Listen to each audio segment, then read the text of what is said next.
full hero of the original, not the current, because that's Mark and Digo, but the original. Okay. Yeah. What a guest to have on here. What an absolute pleasure. So, Gus, where was you born and raised? Camden Town. Camden, right. Northwest. Right, okay, cool. And then, so basically, what inspired you to get into music? I was just always been into music. I would say, like, just even from the early days of being around the house as a 5-year-old, as a whatever, I can remember a lot of what was on the radio from them times, 4, 5, 6, 7, 8.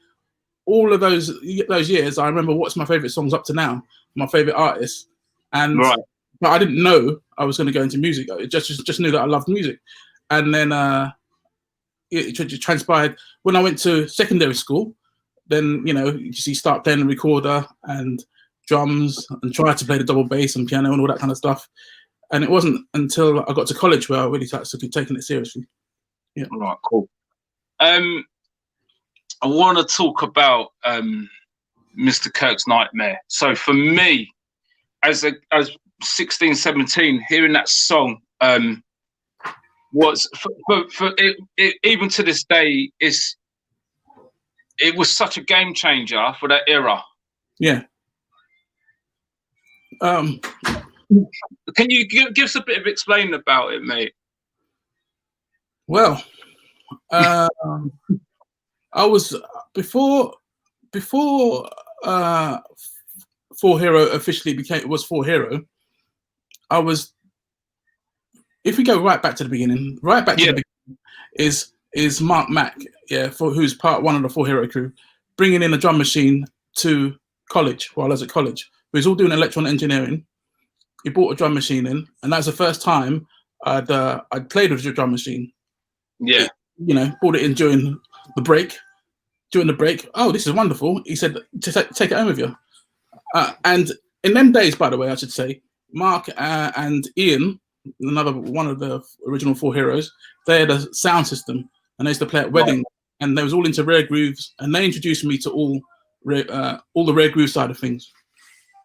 Anyway, so he borrowed me the drum machine. I discovered that I was really good at it, and then to talk around my area was because I started letting people hear and stuff I was doing. I got approached by a friend of mine who was a DJ and an MC, and then we made a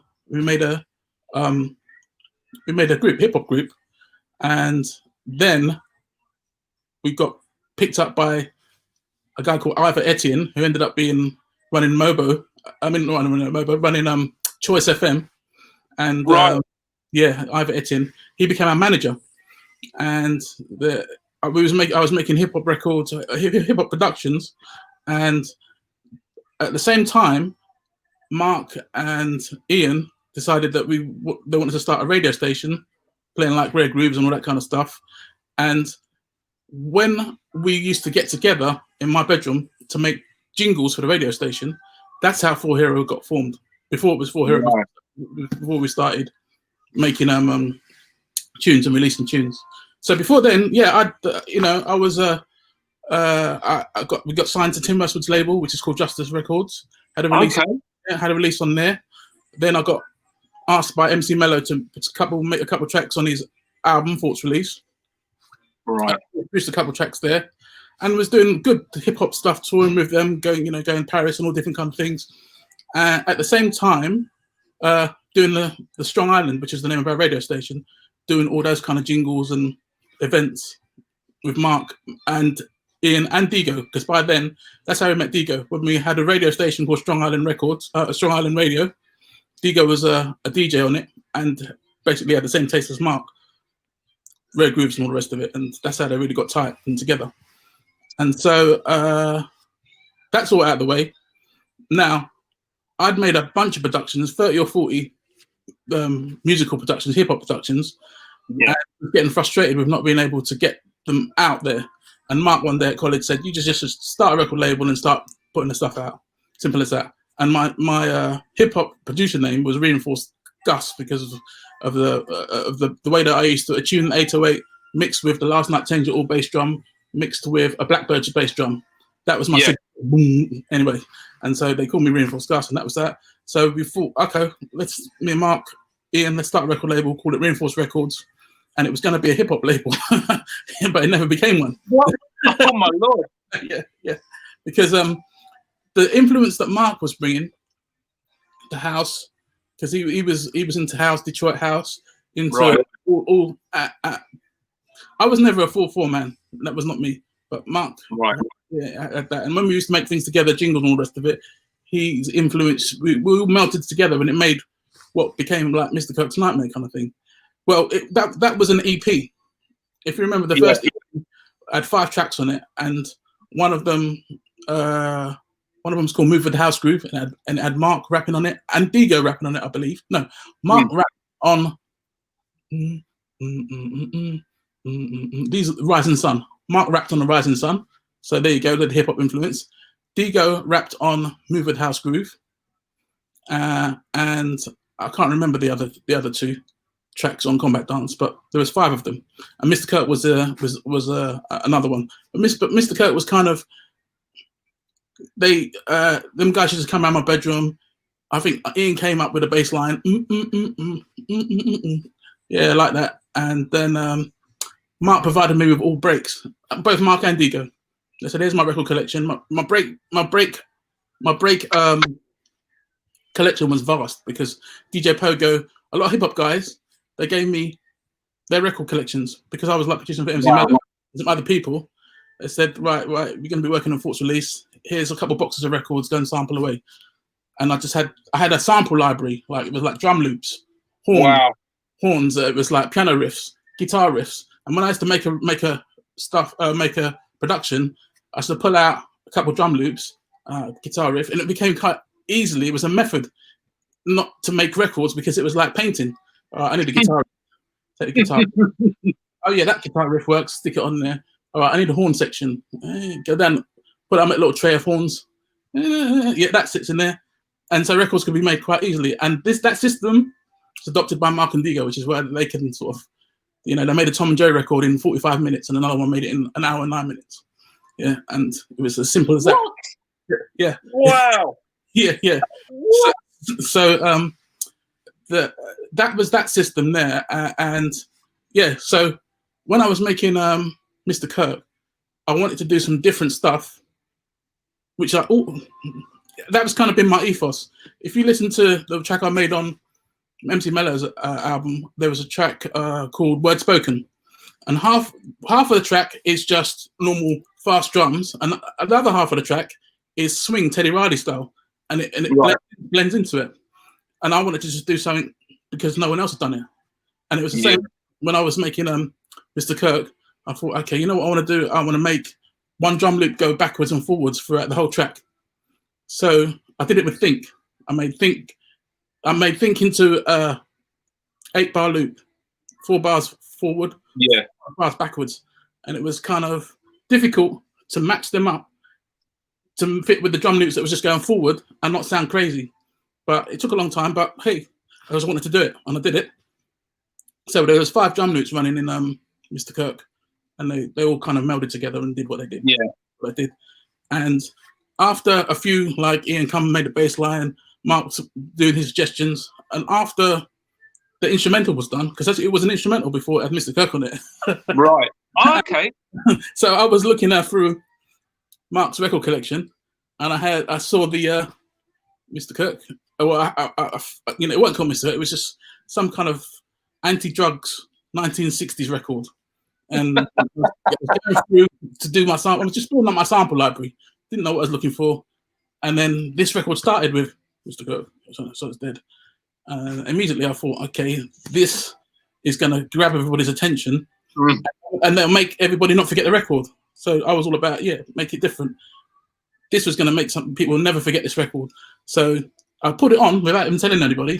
And when the next came on Saturday or Sunday, I said, I finished this one, which they thought I'd finished already.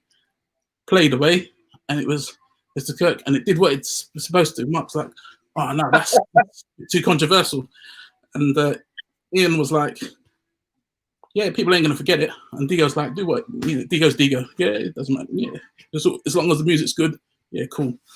And so Mark got outvoted. So he get to stay on Mr. Kirk, and then there it was. It done exactly what I thought it was going to do. Everyone's going to talk about it and not forget it. And so there you Mate, go. Go on. It's never forgotten because it sticks in everyone's brain, and it's just you know, it's that song in Rough Territory as well. If you haven't got it on vinyl, you need to get out of here, man, because I've got it on vinyl. But the problem, what I was going to say is, I think I heard that on Fantasy FM. I think it was Timmy Magic or one of them guys that were on Fantasy FM. It was one of them lot, and they wouldn't tell you the title of the tune. Yeah. So you go around the record shop when I was 17 at the time. Have you got that song? Dun dun dun dun dun dun dun dun. Well, you got any lyrics? Well, no, because I didn't hear the first part of the tune. So that tune is iconic. Yeah. That's what I will say about that tune. It is an iconic. But before I carry on first, I was on the phone to Mr. Blackmark, and he said, "How you doing?" Because obviously he was with you guys, weren't you, on Reinforced? Yeah. So Nicky, you're on about? Yeah, Nicky. I was on the phone to him earlier. Yeah. So moving on from Mr. Kirk's in Rough Territory was like, I think, sort of paved the way for a lot of stuff. Reinforced, I've got quite a bit of that stuff here. When I looked at the discography of that, I think that went on to something like 2 pages. Yeah. The amount of people, I'm like, wow. I was going to get onto the subject. So you sort of had Goldie working with you guys, yeah? Yeah. That was Rivet 1220 was his first release. So we bucked up onto him about mid 91 or something like that.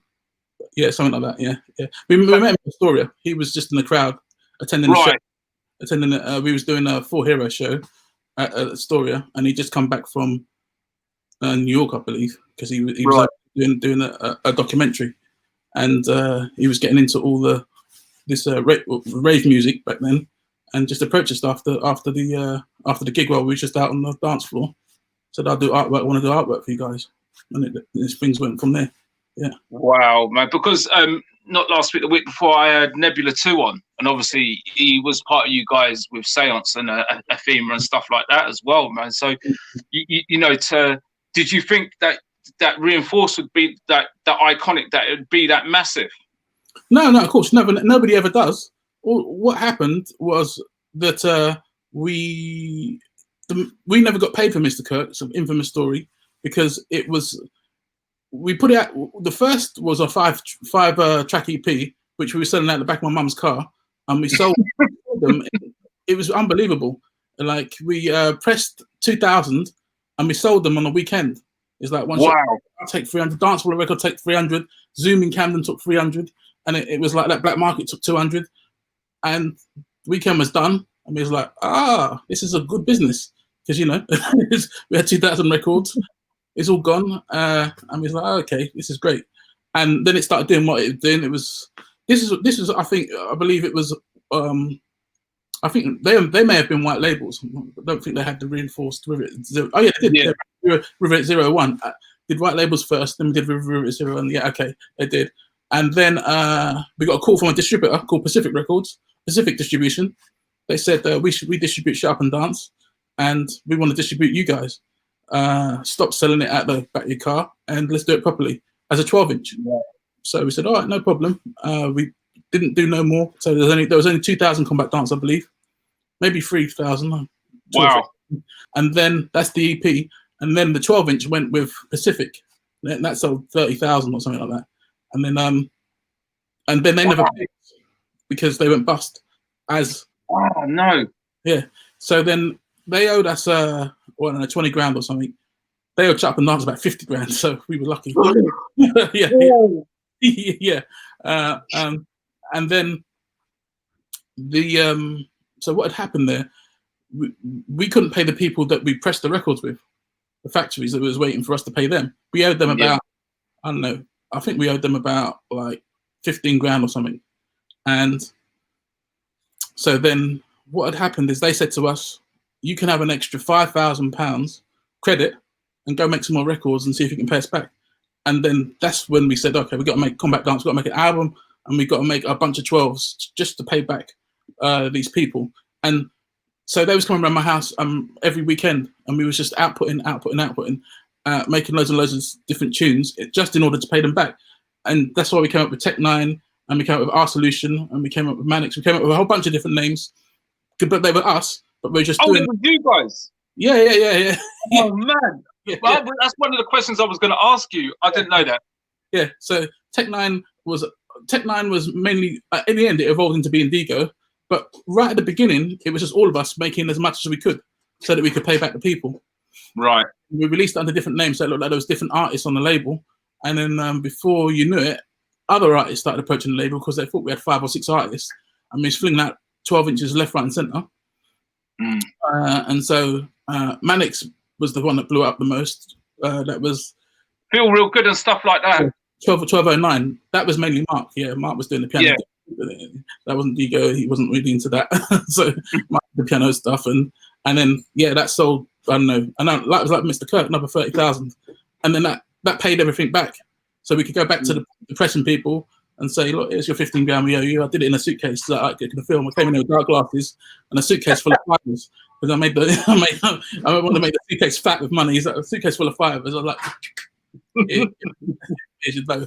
And then that's when we started getting hit up by J4M, where Nebula 2 was signed with. So first, Basic Rhythm was part of the J4M crew. And so they became the first out artist. I don't even think the Rivet 1210 got released though. Anyway, Basic Rhythm I'm talking about, there was a track, and I think that was Rivet 1210. Rivet 1211 was Nebula 2, and Rivet 1212 was another Manix.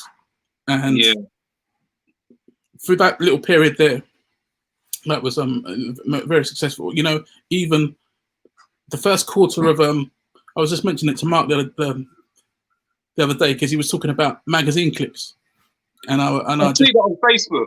Yeah, and we were talking about. I said James Hyman's got all the magazine clips, and I was saying to him there was a music week at publication that had the most successful record labels in terms of how much of their singles was in the top 75 for how many weeks during the first quarter of 1992, I think it was. And we was third. Virgin was first, Zombo was second, Reinforce was third, and then all the other people, you know, like 10 records, the people was underneath us. And it was because of those that Feel Real Good and Nebula 2. Nebula 2 again sold 25, 30,000. And then the next 12, with it 1212 was another Manix, Rainbow People, another 30,000. So in a little period, we might have done 100,000 records, and it was all in the first quarter of 1992, 1991 or whatever, end of 1991. So that's what gave us that position. I see all those tunes. I've got most of them tunes. I haven't got the whole back like discography because there's too many. And I'm going to get onto this point now quickly. I don't want to sidetrack. So I run out of money because obviously I come from Northwest London. I live in Edgware. So I run out of money, and I sold my Enforcers, the picture disc, which I still cry today because I needed the money. Number which one? 1 to 8. Oh, you sold all of them? Yes, mate. Oh no, I've got a couple back, like Sinister with the metal heads on the back. I've got 3 back, but to this day, I'm sure I still cry to this day because I shouldn't have got rid of them because they were a next breed of Reinforced where you're just like it was ridiculous. But I want to just zip back to another really good tune that I think was real crazy, and I heard it a lot of times, was Cooking Up Your Brain, Where's the Boy? Yeah. What another 2 EPs were like Cooking Up Your Brain, I think was yet another game changer. Yeah, I'm just trying to remember with which Cooking Up Your Brain must be the second.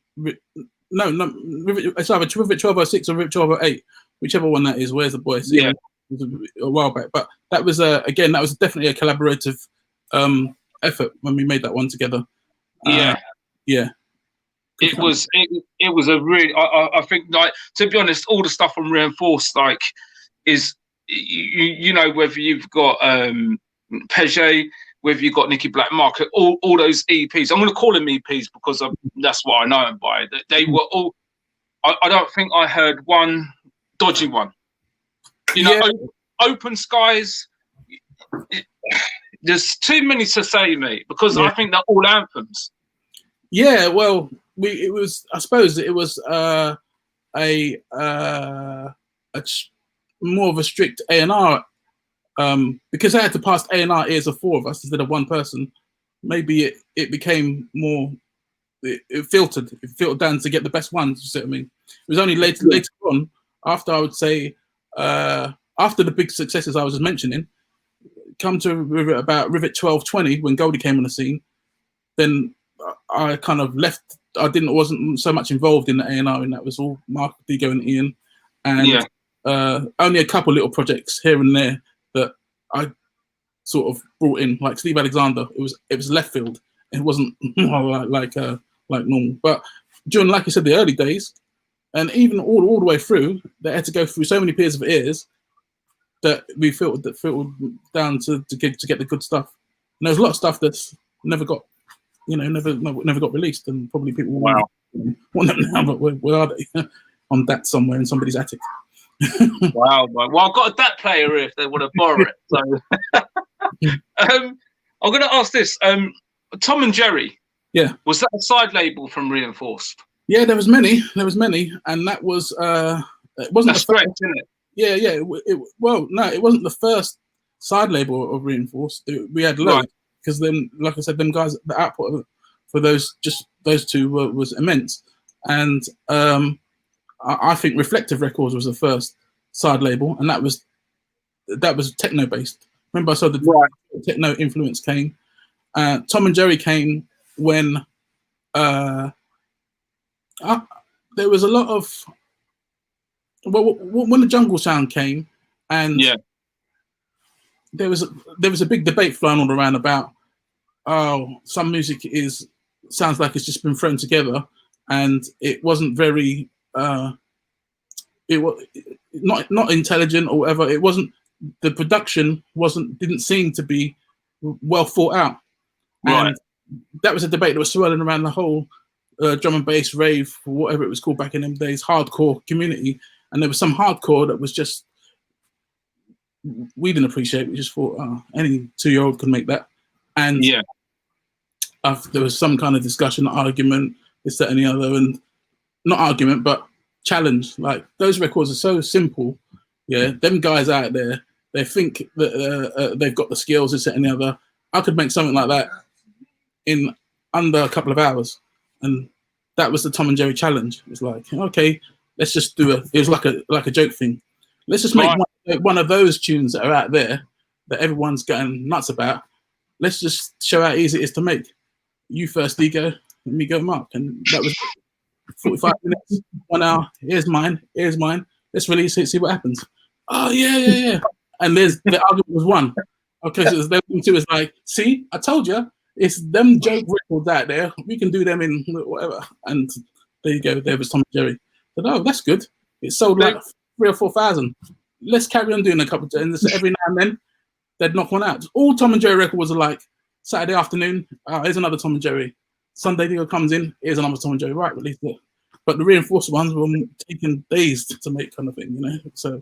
To be honest, I've got quite a bit of Tom and Jerry here, and they're pretty good. They're quite sought after tunes now. I'm not saying they got loads of money. Yeah, I'm not saying they weren't well produced. They were well produced by experts, that had the skills to be able to do what they did in 1 hour and 2 hours and 3 hours. But it was just a demonstration between making Internal Affairs, which might have taken a whole month to make, or making a Tom and Jerry record, which took one Saturday afternoon. They wanted to show them. That's insane, mate. Honestly, sorry, I'm not laughing. I'm just laughing because you can't, in Mars, you can't knock up tunes in an hour, but obviously you did on 2 hours or whatever, and they were decent tunes. Yeah. So, what would be like prior, like hardcore EPs or whatever? What would be like a like a tune that sticks in your mind? What hardcore? Just outside of anything.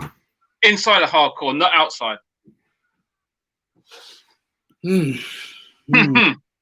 Yeah, there's a couple of tunes that I really like from back in the day. But were they called hardcore? Let me see now. Oh, there was one by Basement Records. Sorry, I've just moved from you, haven't I? No, you're there. You're getting started is simple. And the best part. Can you still see me? Yeah, I can see it. I've got it on YouTube, so I'm going to go and find it in my music, and then I'll know exactly what record it is. Right, look in library, history, light. Yeah, music. Check music. And there we go. This tune is going to start playing, and maybe people might appreciate what this, if you want to call this hardcore. But this tune is, yeah, I remember this. I love it. Can you hear it now? Yeah. Good. Yeah, this, you consider this hardcore, definitely.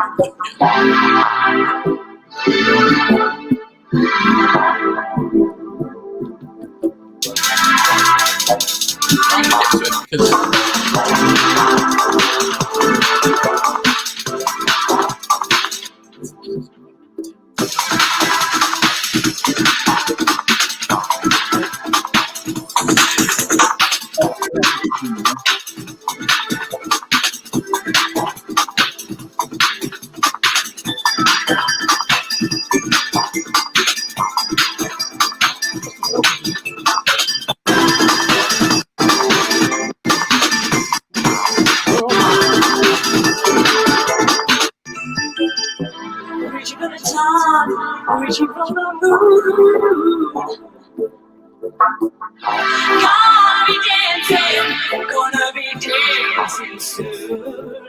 I know that song. I know that song.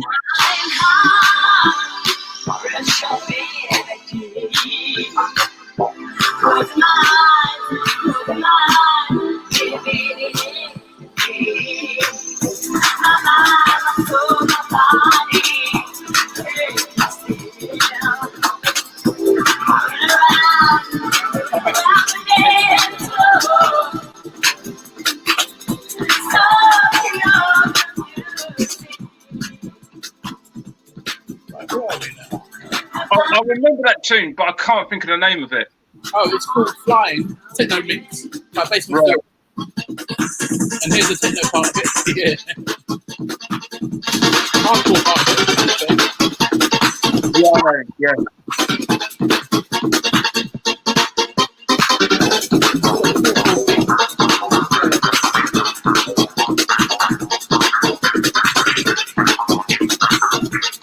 Okay, that's that. Now let me see if I can find the page where we was on. It must be on my. So I didn't realise you guys were in Dollar Hill because I used to go to college in Willesden as mechanics when I was doing YTS back in the day. Oh, yeah. Around the corner from us. Well, yeah, because my mate Lee John from Imagination, he lives just around the corner from Dollar Hill. Oh, okay. That's where right, Lee John was about from that area. So okay. Cool. Well, he sort of lived near me in Edgware, so he now lives up there near Oxgate Lane. Well, roads from there. Yeah, I know exactly where that is. Yeah. So yeah, that was, you asked me a hardcore one. There's I'm sure there's plenty of them, but yeah, to find them and remember their names, I can only do that because I actually saved it in YouTube. Otherwise, I wouldn't have known. So, like, what's the biggest live PA you ever done? Live PA. Yeah, have you ever done one? Oh yeah. Yeah, where's the biggest place you've ever performed? Well, not me, because the biggest crowds that is all going to be these was when we got taken to Japan by Sony Records for when Japan was handed back, or when Hong Kong was handed back to China or something or the other.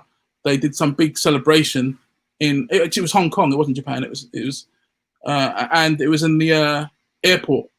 And Right. the airport was like, you know how big airports are. It was like how many, 20,000 people or something like that. But wow. I wasn't live on stage then. That was a whole bunch of reinforced artists. Yeah. Right. Okay. But me personally, maybe one of these festivals. Yeah, maybe one of these festivals. Okay. Cool. So yeah, reinforced. Like, I just want to touch back on reinforced. It's for having. So I take it like I've been watching a few interviews with Goldie, and like he mentioned reinforced, and you said that he'd done the artwork. Yeah, and then go on. No, go on. I was going to say, well, after he did the artwork for us, he started bringing that music samples to the studio because he was working with a guy, Mark, another Mark, a different Marcus Starkers we used to call him, and then he came with a couple of dats, and it wasn't until he came with Chris Biscuit, which is Rivet 1220. He said, yeah. That one's good enough. We'll have that. And then after we released Chris Biscuit, there's a kind of story there that the labeling or the sleeve of Chris Biscuit, there was a mistake on it, on the spelling of the way it was spelled, Rough Screw was spelled, and that was all because in them days we didn't when we was rushing the tune out, we never got the artwork done. We just sent the text to the place where they manufactured the sleeves, said have a red sleeve with black writing on it, and this is the titles. And they messed up the titles, and Goldie was fuming, obviously, because he was artistic. He was an artistic person. He likes to be correct, and so then he got much more involved in doing all the artwork for Reinforced, and then A&R as well. So that's how it all kicked off. So by Rivet 1224, which is Dark Rider, and my favorite Reinforced tune ever, which is Menace. After that, that's my favorite of all. And then after that, he was doing the A&R and bringing in people and really, really involved. He would come to the office all the time. Them guys would go to the studio. Me and him would go to the office and do kind of, he'd be phoning up artists and all this kind of stuff. And then go and do white coat sessions with them on the weekends. Right. You know what white coat sessions are? I'll explain No. White coat sessions were like their experimentation. They would spend the weekend just devising sounds and trying to get combinations of filters and stuff out of the studio equipment that nobody's done, and they just have a DAT full of white coat sessions. And then we would sort of, when we might find an artist that we want to release on the label, so we contact them and so forth and so on. We might send them a copy of the DAT and say, here's some sounds. And maybe that's why there was a Reinforced sound, because we was palming out white coat sessions to people. And the other ones that never, the early ones like Nico D from Black Market, he would come and it would be engineered by Digo. Yeah, Digo did a lot of outside engineering for external artists that had no, like Kodo 71, a London something, all the rest of it. Good tune, though. Yeah. Again, all those early times, those artists would come in with their ideas. They're like, I like this sample. Like Kodo 71 would come in with, we want to use this sample, London something, Rastasine, and then mess around with stuff. And Digo was kind of part of the production team to gel it all together, even though they might have, it was the same thing that in the early days of Reinforced, when it comes up to the first album in Rough Territory, them guys weren't hands-on. They was just watching me and learning. Yeah. So they would come with the records and say, okay, this, that, and the other. Can we have this sound in, like you said, cooking up your brain? Or I go out on Friday night and Saturday morning. Ian would come with that, said, all the specials, or Mark would come with that. We want it in a tune. And I had to mix the pot together, the mixing decimal, the rest of it. They watched me, and then by the time it came to Rivet 1207, they could do it themselves, and they was off and running. Yeah. But that's not a bad thing that you've all got your head screwed on and you can all do that. Yeah. Yeah. It's, Well, you know, yeah. no, you say they become so proficient at it. They was like I said, I can't make a Tom and Joe record in 45 minutes. They were like, the student becomes the master. That's how it went. So yeah. So I just want to ask you. So who was the Roughage crew? In the early days, that was Linford Jones and Mark Rutherford, who we call Marcus Darkers, and Goldie. The three of them together, and they produced in the Marcus Darkers' studio, and then came with that, and that's how Chris Biscuit and Killer Muffin became.